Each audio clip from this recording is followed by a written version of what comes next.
Good morning. I think it's still morning. I don't know. I've just woke up.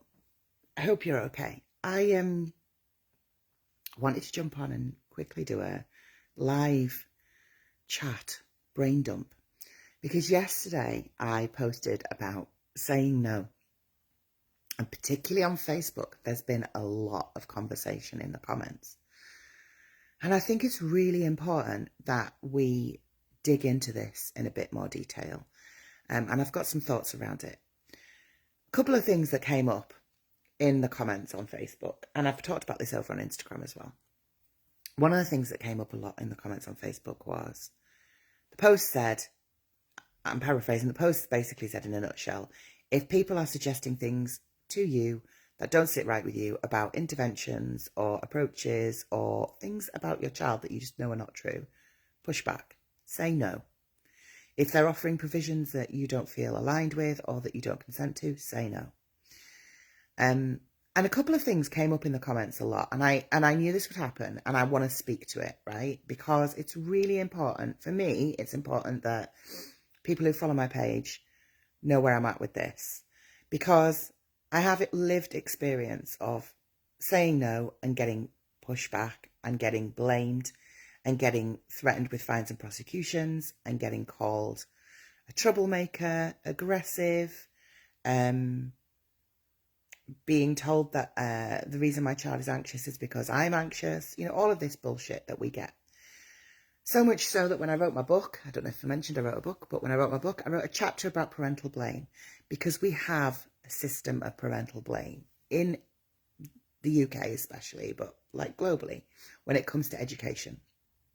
Christ, we have a czar for education who wants to bring back like corporal punishment in schools. So like we have like a not child-friendly, not parent-friendly education system. That's a fact. And if you want to go and have a look at my book and read the chapter on parental blame, we dig into it in a lot more detail. And there's the two things that I want to say about that. The first one is this, and I spoke about this on Instagram as well. The first one is people saying, oh, it's easier said than done. And it's an amazing podcast this week.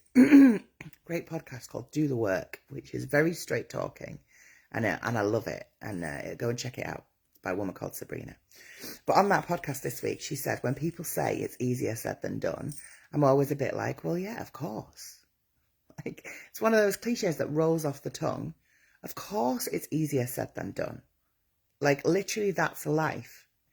And the first step, this is me, my interpretation of that, the first step of making changes is to acknowledge that change. So the first step of not being a person who, or stepping into being a person who doesn't allow people to walk all over them, and that is not me victim blaming, that's me sharing from personal experience. I was the parent, believe it or not, who did not want to make trouble, who wanted people to like me, who felt that I could kind of like get things by asking nicely, not having to rock the boat, okay? And unfortunately, in my case, that wasn't true. I had to kick some doors down. I had to make a fuss. I had to become difficult to ignore. I had to make it impossible for them to say no. That's the way that went with us, because we were swimming against such a strong tide that had I not done that, we would have been swept away. And the reason I talk about this, and the reason I'm so passionate about this, is because if I hadn't done that, I don't even know what kind of situation we would be in as a family. I don't know how that would have panned out for my child. I needed to push back and push back hard in order to save him, right? And that's not me being all savior complex about it. That's the truth. He needed things to be done so differently to how people were suggesting they would be done or could be done, that I had to put my foot down and say, no, we are not doing that. We are not going to continue to expose him to this extreme anxiety-inducing, trauma-inducing environment. We're not going to do that. You are going to come up with something else. I refuse. I needed to do that. So, yes, it is easier said than done. And the first step is saying it. The first step of setting a boundary with someone or something, if that's a system, is say no. Now, the second thing that people are going to have said, and I agree, and I want to validate this response, is And when you do that, you get pushback, you get blamed, you get, accusations of faking inducing illness, you get professionals who don't like working with you. Yeah, you do. Yeah, you do. I went to my son's graduation from college on Thursday. Here's the interesting thing about people. There's a particular member of staff at his college who has been an absolute cunt to me. And we've come to blows over it. I've made a formal complaint against her. I've challenged her. I've pushed back hard, and she did not like it. I saw her at his graduation on whatever day it was. She was nice as pie. She couldn't have been more polite. Because face to face, she didn't want to pull out the parent blame card. Not when I was with a group of people, not when there were other people around me. So she decided, and we both know, she was nice as pie, very polite. How are you? You look very well. It's nice to see you. I'm fine. No, I don't. I'm in a wheelchair and look like shit. It's not nice to see you and you're not pleased to see me. But I was just like, and under my blanket, right? I don't give a shit what she thinks of me. Her opinion of me means nothing. It's none of my business what other people think of me. I'm not here to make friends. I'm here to make a freaking difference. And that means sometimes saying to professionals, oi, no. They won't like it. You will get pushback. In that case, I got a very snotty email from her line manager telling me that they would not tolerate aggressive behaviour. Now, what do you do when someone pushes back against your pushback? Because this happens. You set a boundary with someone or something, be that a system or a college or a school or a LA or whatever, and the response is they double down. They try to shut you down. They try to bully you. They try to get you to become submissive again. And that happens in oppressive systems. So when, as a parent of a disabled child, you are expected to just be grateful for whatever crumbs they'll throw your way. You know, like, we're supposed to be like, oh, but they're very nice. That's nice doesn't cut it. I don't care how nice someone is. I want results. I want good provision for our disabled kids. I want people to stop trying to get our kids to touch the fricking gate, for God's sake. That's what I want. I don't care how nice they are. I'm not here to make friends. I'm here to make a difference. Right? I'm not here to be worried about whether you are offended by my tone of voice. Newsflash, I'm autistic. That's going to happen. Listen to what I say, not to how I say it. Listen to my words, not my tone.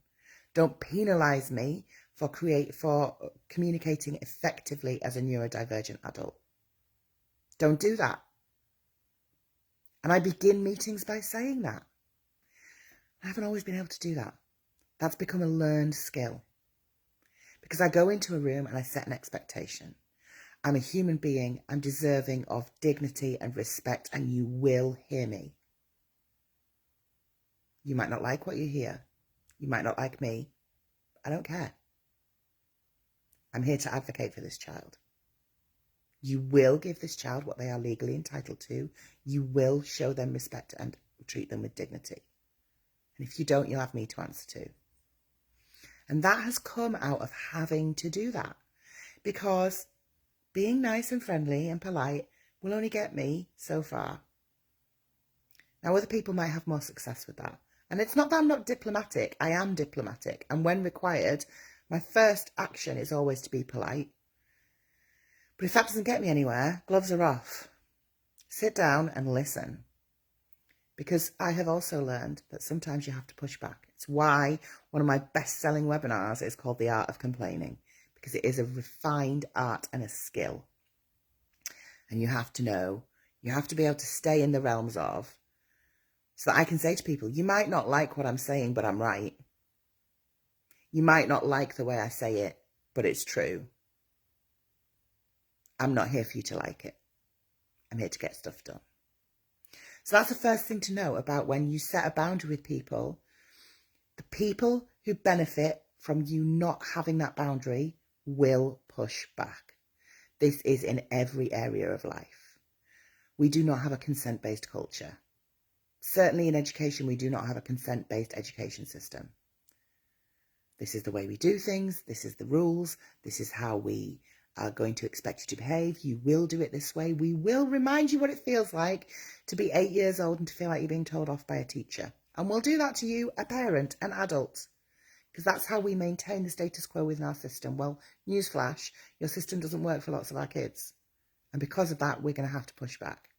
So when you set a boundary and people say to me, oh, well, when I did that, this happened. Yeah, it did. I'm not surprised. It happened to me too. Doesn't mean you weren't right. In fact, the harder the pushback, the greater the chance that you were right. The harder the pushback, the greater the chance that the thing you're calling out is so central to the way that that system works that you will get aggressive, sometimes violent pushback against it. Because the system works because we are kept in our place, told what to do, expected never to say no. Parents, kids, professionals outside the education system. That's the way this works. Education, as we have it in our country currently, is an awards and penalties based system. Do what you're told, get a reward. Don't do what you're told, get punished. And that spills over into the way that professionals handle parents and carers. Facts. So when you do push back and when you do say no, be ready for a bit of argy-bargy. Be ready for a bit of them making you feel like you're 8 years old and you're being told off by the head teacher. Be ready for emails that tell you that you're aggressive, that threaten you to cut contact, and stand firm. Boundary setting is not a one-step process. Boundary setting looks like this. Oh, you stepped over a boundary with me. I don't like that. There's my boundary. Set it. The next stage is their response to that boundary. Often, that will be pushback. Once the boundary has been set, you maintain and re-establish that boundary. That might mean, if we're thinking about metaphors, that behind that wall, you put your sandbags. Your sandbags are where you restate your position. Your sandbags are where you make it clear again what you meant. Your sandbags are where you remind them of the law, where you dig into the Sen Code of Practice, in our case. You maintain that position. You protect your boundary, but you don't dismantle it. You don't climb over it to meet them where they are. It's set, it stays. It's a hard no. No is a complete sentence. You don't have to justify yourself. You are allowed to just say no. And because of the lack of consent that we have in our education system, people won't like it. Tough shit.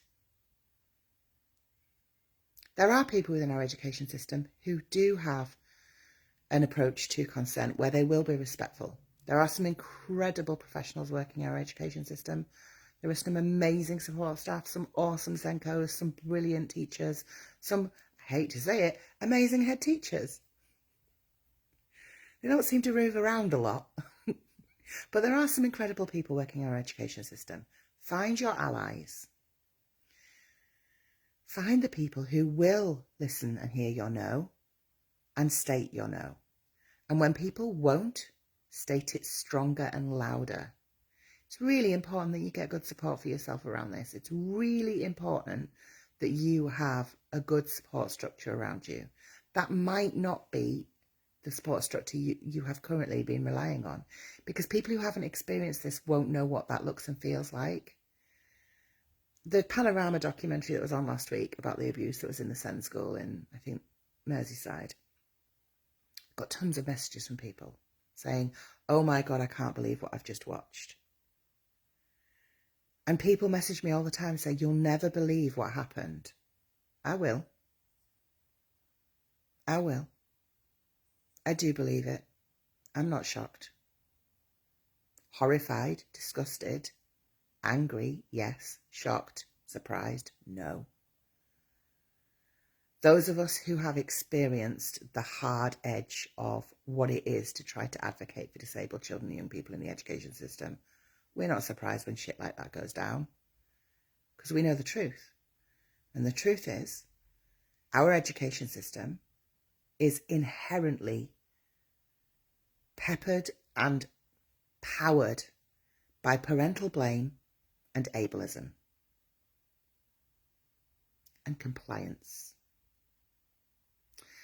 So if you are a parent of a disabled child who is not compliant, you are on the hard edge of all of that. If you've got a kid who is self-advocating by refusing to go to school, whatever that looks like, you are the ultimate thorn in the side of the education system. Because our kids who are not able to attend school are the canaries in the mine. They are the children and young people who are showing everyone else loud and clear 1.4 million kids persistently absent from school. This is not a small number. Those children and young people are showing us the truth that our education system is not suitable. It doesn't work. It's not compassionate. It's not dignified. It's not kind. It doesn't take care of our children and young people, any of our children and young people. Unfortunately, it's our disabled children and young people who feel it hardest. And as parents of disabled children and young people, we're the ones that have to push back. Now, you have the option. You can opt out of the system entirely if you wish. However, there is privilege that goes with that, because those of us who have children and young people who need particular provisions, and I'm thinking about things like they might need an OT provision, or they might need a speech and language provision, or they might need mental health support. If you opt out of the system and you choose to electively home educate, which is absolutely a valid choice, by the way, but you then have to self-fund all of that stuff. So for many of us, we need an EHCP. My son would not be here if he didn't have an EHCP. We wouldn't have made it.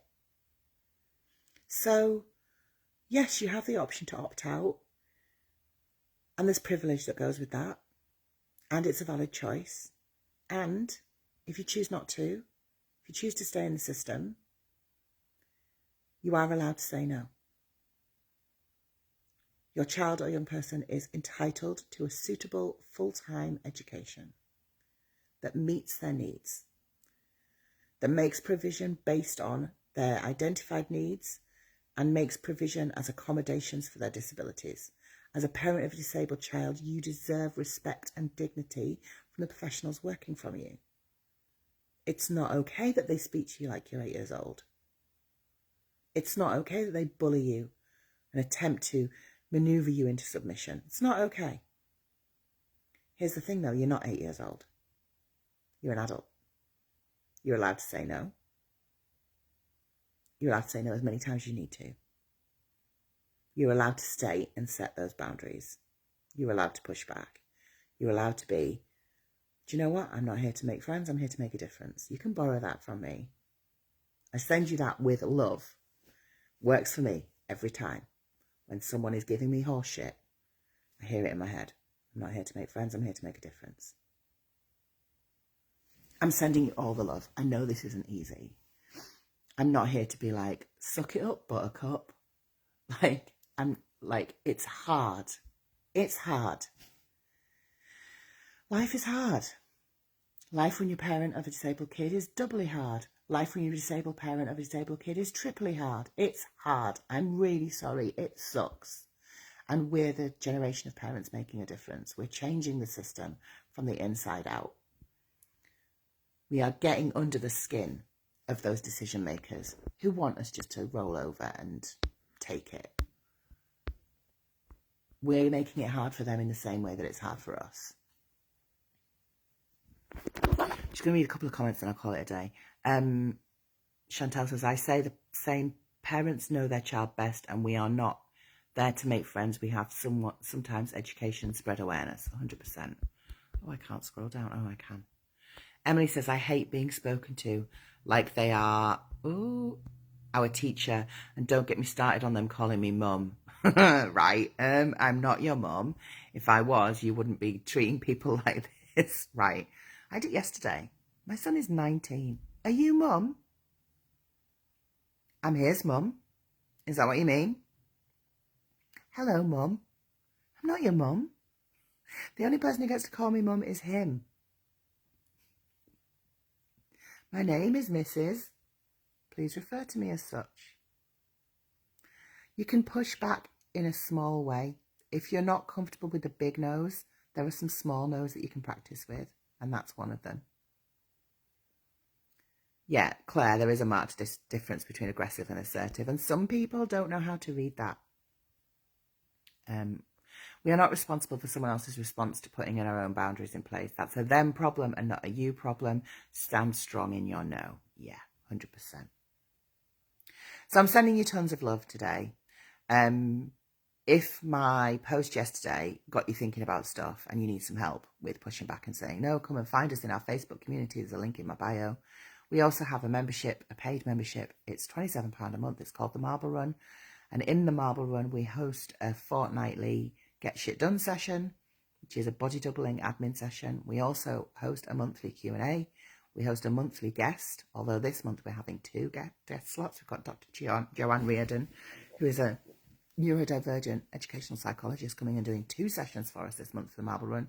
And we host a monthly reflection session with Kate Jones, who's she's not our neurodivergent psychotherapist, but we co-opt her. So if you need a little extra bit of support, we have a closed Facebook group for the Marble Run. Come and find us in the Marble Run. Come and join us.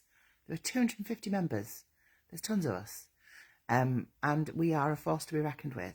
You'll find your people in there. If you're not up for that, come and find us in our free Facebook group. We'd love to see you over there.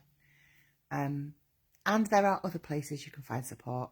If my way of doing things is not suitable to you, go and find it somewhere else. There are plenty of people, but please find yourself some people who can support you as you practice getting better at saying no. And repeat after me. I'm not here to make friends. I'm here to make a difference. All right, darlings, I'll see you all soon. Take care.